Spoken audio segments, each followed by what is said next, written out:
Study IQ IAS, अब तैयारी हुई अफोर्डेबल। दोस्तों, इजराइल दुनिया में most strict counter terrorism policies implement करने वाला देश माना जाता है। एक्सपर्ट्स के एनालिसिस के मुताबिक इजराइल के एग्रेसिव काउंटर टेररिज्म पॉलिसीज की मेन वजह उनका पैलेस्टीनियंस के साथ long standing complex territorial, ethnic और रिलीजियस कॉन्फ्लिक्ट है। ये तो ज्यूज और अरब मुस्लिम्स के बीच का कॉन्फ्लिक्ट एंशिएंट टाइम से चला आ रहा है। लेकिन यदि आज की बात की जाए तो इजराइल पैलेस्तीन और दूसरे अरब कंट्रीज के बीच प्रेजेंट कॉन्फ्लिक्ट की शुरुआत 20th सेंचुरी में हुई, जब यूरोप में बढ़ रहे एंटी सेमिटिक परसिक्यूशन से बचने के लिए ज्यूज इस लैंड पर ज्यूइश स्टेट स्टैब्लिश करने के पर्पस से माइग्रेट कर रहे थे। एक तरफ जहां ज्यूज इसे अपना एंशिएंट होमलैंड मानते हैं, वहीं दूसरी तरफ अरब्स इसे अपना लैंड कंसीडर करते हैं और इसीलिए वो उस वक्त भी ज्यूज के माइग्रेशन को कॉन्स्टेंटली अपोज कर रहे थे। उस टाइम इस पूरे लैंड को पैलेस्टीन के नाम से जाना जाता था। ईयर 1917 में बेल्फर डिक्लेरेशन में यूनाइटेड किंगडम ने पैलेस्तीन में ज्यूइश स्टेट स्टैब्लिश करने के लिए अपना सपोर्ट डिक्लेयर किया था, जिसके खिलाफ अरब्स ने प्रोटेस्ट किए थे और दोनों कम्युनिटीज के बीच वायलेंट वॉर्स भी हुए। ज्यूज और अरब्स के बीच की टेंशन और भी गंभीर हो गई जब अरब्स के रेजिस्टेंस के बावजूद यूनाइटेड नेशन ने 29 नवंबर 1947 को पैलेस्तीन को 2 सेपरेट अरब और ज्यूइश स्टेट में पार्टीशन करने के प्लान को अप्रूव कर दिया। फाइनली यूएन ने इस डिसीजन को लेकर अरब कंट्रीज में हो रहे प्रोटेस्ट के बीच मई 1948 में इजराइल ने खुद को as an independent nation declare कर दिया। दोस्तों, जहां एक तरफ ज्यूज के लिए ये हिस्टोरिक मूवमेंट उनके विक्ट्री को सिंबलाइज करता नजर आ रहा था, वहीं दूसरी ओर ये मूवमेंट अरब कंट्रीज और इजराइल के बीच वॉर्स और वायलेंस का एक नया दौर लेकर आया।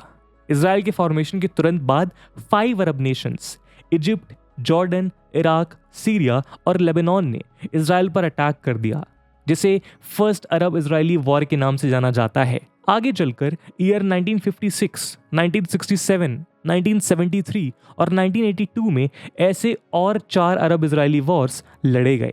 इन मेजर वॉर्स के अलावा इजराइल के क्रिएशन के बाद कंसिक्वेंटली पैलेस्तीन में कई violent non state organisations form हुए, जो आए दिन इजराइल पर अटैक्स को अंजाम देते रहते हैं। 1950 से पैलेस्टीनियन वायलेंट ऑर्गेनाइजेशंस ने इजराइल के अगेंस्ट गुरिल्ला अटैक्स करना शुरू कर दिया। इन अटैक्स को प्रिवेंट करने के लिए इजराइल ने एग्रेसिव काउंटर स्ट्रैटेजीज फॉर्मुलेट करना स्टार्ट किया। दोस्तों, अब तक कई बार इजराइल का काउंटर टेररिज्म ऑपरेशन अपने हार्शनेस के कारण इंटरनेशनल क्रिटिसिज्म फेस कर चुका है, लेकिन इजराइल गवर्नमेंट के अकॉर्डिंग उनके काउंटर टेररिज्म ऑपरेशंस का गोल सिर्फ अपने सिटीजन्स को सेव और टेररिस्ट के मन में डर पैदा करना होता है। और इस काम को करने के लिए इजराइल ने बनाई है दुनिया की जानी मानी इंटेलिजेंस एजेंसीज में से एक मोसाद। दोस्तों, मोसाद का कहना है कि यदि वो टेररिस्ट को ईजिली लेट गो कर देंगे तो उनके कंट्री में टेरर अटैक्स की फ्रीक्वेंसी बढ़ती जाएगी। आज के वीडियो में हम ऐसे ही एक काउंटर टेररिज्म ऑपरेशन के बारे में बात करने वाले हैं, जिसका नाम है operation wrath of God. Operation wrath of God 1972 में हुए म्यूनिक मैसेकर, जिसमें 11 प्लेयर्स मारे गए थे, उसमें इन्वॉल्व लोगों को असैसिनेट करने के लिए मोसाद द्वारा डायरेक्टेड एक कोवर्ट ऑपरेशन था। लेकिन आगे बढ़ने से पहले मैं आपको बता दूं दोस्तों कि ये वीडियो यूपीएससी मेंस के पर्सपेक्टिव से काफी ज्यादा इंपॉर्टेंट है और इस टॉपिक से जुड़े हुए सवाल यूपीएससी मेंस GS3 के इंटरनल सिक्योरिटी सेक्शन में पूछे जा सकते हैं। इसके बारे में हम वीडियो के अंत में और भी बात करेंगे, पर फिलहाल के लिए अपने डिस्कशन को हम आगे बढ़ाते हैं। Guys, sorry for the interruption, but एक अर्जेंट एंड इंपॉर्टेंट इन्फॉर्मेशन है जो मैं आपके साथ साझा करना चाहता हूं, और वो ये कि स्टडी IQ के UPSC pre plus mains live foundation batches में एडमिशंस 14th of September को क्लोज हो रहे हैं, which is basically very close. दोस्तों, इन बैचेस के फीचर्स इस कोर्स को भारत का सबसे अलग कोर्स बनाते हैं। इन बैचेस में आपको सारा का सारा कंटेंट लाइव डिलीवर किया जाएगा। 900 से ऊपर घंटों का लाइव कंटेंट, आपके डाउट्स को क्लियर करने के लिए 1-to-1 मेंटोरशिप, प्रीलिम्स के लिए प्रैक्टिस क्वेश्चंस, मेंस की आंसर राइटिंग प्रैक्टिस होगी। और दोस्तों, ये सब कुछ आपको मिलेगा 18,999 के डिस्काउंटेड प्राइस पे, अगर आप AG live coupon code use करते हैं। इन बैचेस में क्लासेस की टाइमिंग इवनिंग 6 PM रहेगी। तो दोस्तों, यदि आपने या फिर आपके किसी दोस्त, भाई बहन, किसी ने भी यूपीएससी क्रैक करने का सपना देखा है, तो उस सपने को पूरा करने का इससे अच्छा मौका नहीं मिल सकता। इन बैचेस से रिलेटेड सभी इंपॉर्टेंट लिंक्स आपको पिन कमेंट में मिल जाएगी, और जो कोड आपको यूज करना है वो है AG लाइव। और अब आप अपना वीडियो एंजॉय कर सकते हैं। बाकी सभी अपडेट्स के लिए आप मुझे मेरे सोशल मीडिया हैंडल्स पे फॉलो कर सकते हैं। दोस्तों सबसे पहले हम बात करेंगे म्यूनिक मैस्केयर की, जो ऑपरेशन रैथ ऑफ गॉड के पीछे की मेन वजह थी। दोस्तों ये बात है सितंबर 1972 की, जब जर्मनी के म्यूनिक में ओलंपिक्स ऑर्गेनाइज कराए गए थे। 1936 के बर्लिन ओलंपिक्स के बाद जर्मनी में पहली बार ओलंपिक्स ऑर्गेनाइज हुए और ऑर्गेनाइजर्स इसे as a game of peace and joy publicise कर रहे थे। पहले 10 दिनों तक गेम एज प्लान्ड चलता रहा, लेकिन 5 सितंबर को कुछ ऐसा हुआ जिसे याद करके आज भी वहां उस वक्त मौजूद एथलीट्स और दूसरे लोगों की रूह कांप जाती है। सुबह का वक्त था जब ट्रैक सूट्स पहने 5 पैलेस्टीनियन टेररिस्ट ओलंपिक विलेज की 6 फुट 6 इंच की दीवार को जम करके विलेज के अंदर एंटर कर गए। इन टेररिस्ट पर विलेज के बहुत से लोगों की नजर तो गई, लेकिन क्योंकि ये एथलीट्स के जैसे ड्रेस्ड अप थे और अपने वेपन्स को भी बैग्स और कपड़ों के अंदर छुपा रख कर आए थे, किसी भी इंडिविजुअल को इन पर डाउट नहीं हुआ। वहां ये 5 टेररिस्ट और भी 3 लोगों से मिलते हैं, जिनके बारे में बताया जाता है कि विलेज में पहले से रहकर इस पूरी घटना को अंजाम देने के लिए प्लेयर्स से रिलेटेड इंफॉर्मेशन कलेक्ट कर रहे थे। ये 8 लोग ब्लैक सितंबर ग्रुप के मेंबर थे। दोस्तों हम आपकी जानकारी के लिए बताना चाहेंगे कि ब्लैक सितंबर पैलेस्टीनियन लिबरेशन ऑर्गेनाइजेशन से एफिलिएटेड एक ग्रुप का नाम था, जो 1971 में जॉर्डन की मिलिट्री से रिवेंज लेने और जॉर्डन किंग हुसैन को असैसिनेट करने के मकसद से फॉर्म हुआ था। आइए अब हम आगे की स्टोरी की ओर बढ़ते हैं। तो विलेज में एंटर करने के बाद ये टेररिस्ट स्टोलन कीज को यूज कर इजरायली एथलीट्स के अपार्टमेंट में घुस जाते हैं। अपार्टमेंट में हाथ में गन लिए हुए मास्क्ड मैन को अंदर आते देख इजरायली रेसलिंग रेफरी योसेफ गटफ्रेंड चीख लगाते हैं और उन्हें अंदर आने से रोकने के लिए अपने लगभग 135 केजी के वेट को दरवाजे की ओर फेंकते हैं, लेकिन अनफॉर्चुनेटली वो उसमें नाकामयाब हो जाते हैं। ये सब शोर शराबा सुनकर इजरायली टीम के कुछ मेंबर्स, जिसमें शामिल थे coach Tuvia Sokolovsky, race walker, doctor Shaul Ladany और 4 और एथलीट्स छुप जाते हैं और फिर वो वहां से बच निकलते हैं। अभी 8 टेररिस्ट बाकी बचे एथलीट्स को बंधक बनाने के लिए एक अपार्टमेंट से दूसरे अपार्टमेंट ले जाते हैं।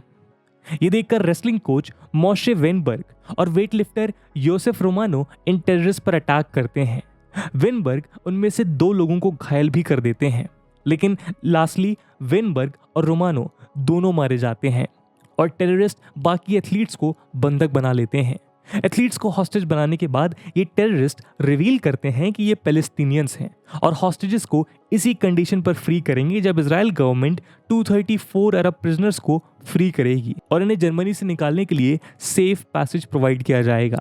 लेकिन इजरायली गवर्नमेंट के काउंटर टेररिज्म पॉलिसीज के तहत वो टेररिस्ट के साथ किसी भी तरह का नेगोशिएशन के लिए रेडी नहीं होते। इजरायली पीएम गोल्डा मेयर के टेररिस्ट से नेगोशिएशन के लिए मना करने के बाद जर्मन गवर्नमेंट को कन्वे करती है कि वो इन एथलीट्स को फ्री करने के लिए वहां एक स्पेशल ऑपरेशन टीम भेजना चाहती है, लेकिन जर्मन गवर्नमेंट ओलंपिक गेम्स में किसी भी तरह के केओस को अवॉइड करने के लिए गोल्डा मेयर की रिक्वेस्ट को एक्सेप्ट नहीं करती और उन्हें प्रॉमिस करती है कि वो अपनी स्पेशल फोर्सेस की हेल्प से एथलीट्स को रेस्क्यू कर लेंगे। घंटों नेगोशिएशन के बाद जब टेररिस्ट समझ जाते हैं कि अरब प्रिजनर्स को रिलीज नहीं किया जाएगा, तब इवनिंग के वक्त वो अल्टीमेटली इस प्लान पर एग्री करते हैं कि इन्हें नेटो एयरबेस फर्स्टनफेल्डब्रग तक हेलीकॉप्टर से ले जाया जाए और वहां इन्हें हॉस्टेजेस को कायरो तक ले जाने के लिए एरोप्लेन प्रोवाइड किया जाए।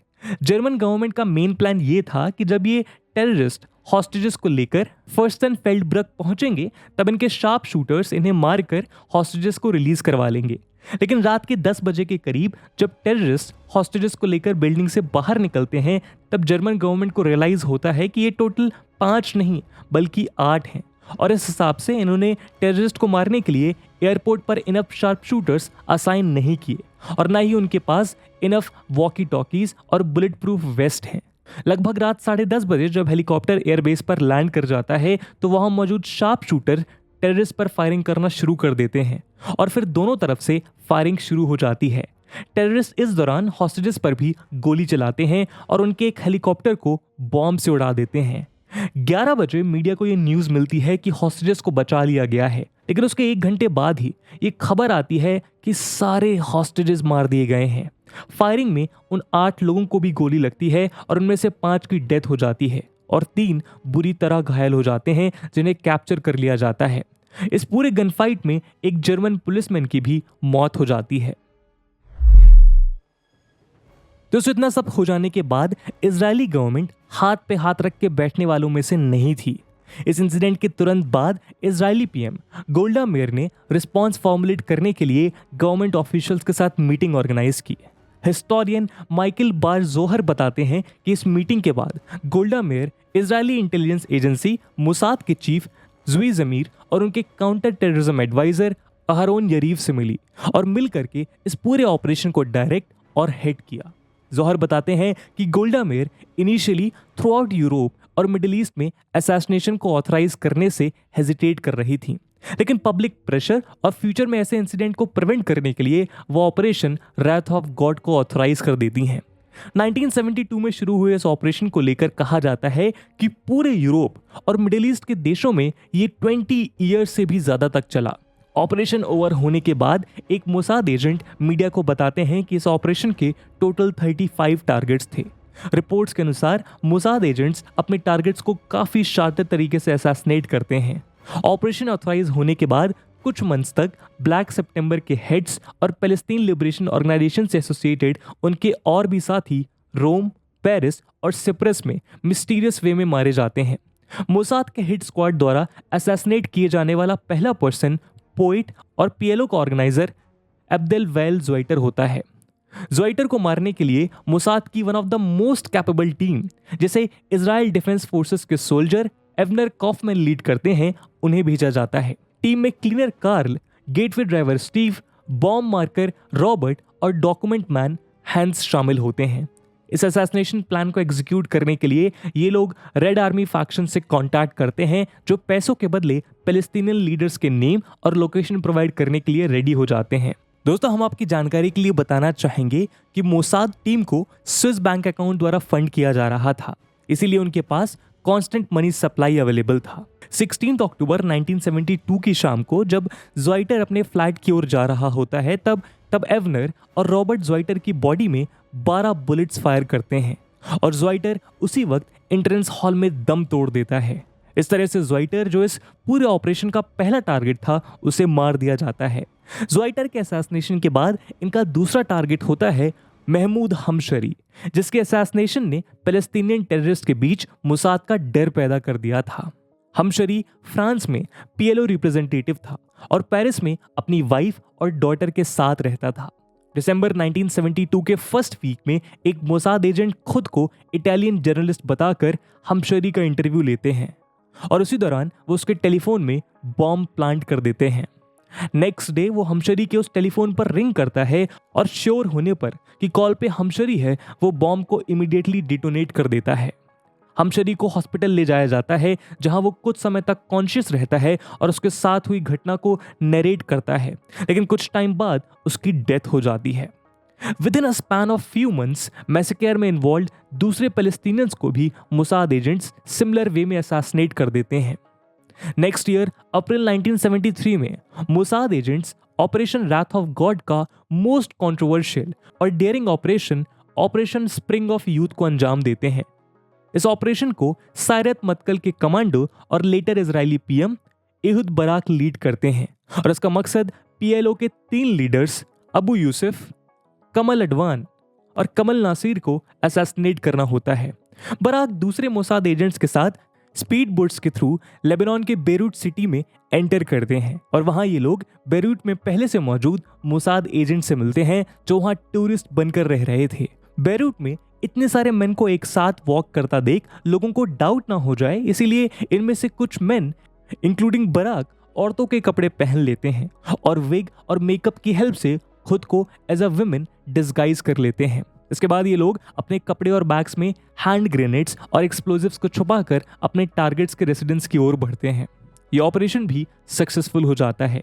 तीनों टारगेट्स मारे जाते हैं, लेकिन साथ ही साथ अनफॉर्चुनेटली 2 इजरायलीज की भी डेथ हो जाती है। इसी ईयर मोसाद एजेंट से एक और बड़ी गलती हो जाती है। जुलाई 21, 1973 को मोसाद टीम एक इनोसेंट पर्सन को रेड प्रिंस समझकर मार देती है और उन्हें बाद में मालूम होता है कि उन्होंने गलत इंसान को मार दिया है। रेड प्रिंस यानी कि अली हसन सलामे यसीर अराफत का क्लोज पर्सन और ब्लैक सितंबर ग्रुप का चीफ। मोसाद एजेंट को लगा कि उन्हें नॉर्वे के लिलीहैमर टाउन में रेड प्रिंस मिल गया, बट वो एक्चुअली एक मोरक्कन बॉर्न वेटर था। नेवरथलेस ऑपरेशन कंटिन्यूड रहा और इवेंचुअली 22 ऑफ जनवरी 1979 को मोसाद एजेंट्स रेड प्रिंस को असैसिनेट करने में सक्सेसफुल हो जाते हैं। दोस्तों, ये इजरायली ऑपरेशन ईयर 1992 तक चलता रहा। इस ऑपरेशन का लास्ट टारगेट पीएलओ के इंटेलिजेंस टीम का हेड एतेफ बेसिसो था, जो पेरिस में 8 ऑफ जून 1992 को मारा जाता है। हालांकि बेसिसो की डेथ कंटेस्टेड है। कुछ लोगों का मानना है कि एतेफ बेसिसो को मोसाद एजेंट्स ने असैसिनेट किया था, लेकिन कुछ लोग ये भी मानते हैं कि इसका मर्डर अबू निदाल ऑर्गेनाइजेशन से जुड़े लोगों ने किया था। रिपोर्ट्स के according Mossad agents Munich massacre से जुड़े 35 टारगेट्स में से ज्यादातर टारगेट्स को असैसिनेट करने में सक्सेसफुल हो जाते हैं, एक्सेप्ट अबू दाऊद, जो कि म्यूनिक मैसेकर का मास्टरमाइंड था, और former PLO chairman Yasser Arafat. Daoud ने यह बात अपनी autobiography memoirs of a Palestinian terrorist में एडमिट की कि मैसेकर के पीछे उसका बड़ा हाथ था और म्यूनिक इंसिडेंट को लेकर उसे कोई रिग्रेट नहीं है। 27 ऑफ जुलाई 1981 को वॉर्सो के एक होटल में दाऊद के ऊपर 13 बुलेट्स फायर किए गए, लेकिन वो बच गया। आगे चलकर 3 ऑफ जुलाई 2010 को डमास्कस में किडनी फेलियर के कारण दाऊद की मौत हो जाती है। दोस्तों, इस ऑपरेशन के थ्रू मोसाद यूरोप में पैलेस्टीनियन टेररिस्ट नेटवर्क को डिस्ट्रॉय करने में सक्सेसफुल रहा और दुनिया भर के टेररिस्ट को ये मैसेज कन्वे किया कि यदि वो इजराइल के सिटीजन को किसी भी तरह का हार्म पहुंचाते हैं तो उन्हें स्पेयर नहीं किया जाएगा। म्यूनिक मैसेकर और ऑपरेशन रैथ ऑफ गॉड पर बेस्ड स्वॉर्ड ऑफ गिडियन और म्यूनिक नाम की 2 मूवीज भी हैं, जिनमें ये सारे इंसिडेंट्स को डिटेल्ड मैनर में डिपिक्ट किया गया है।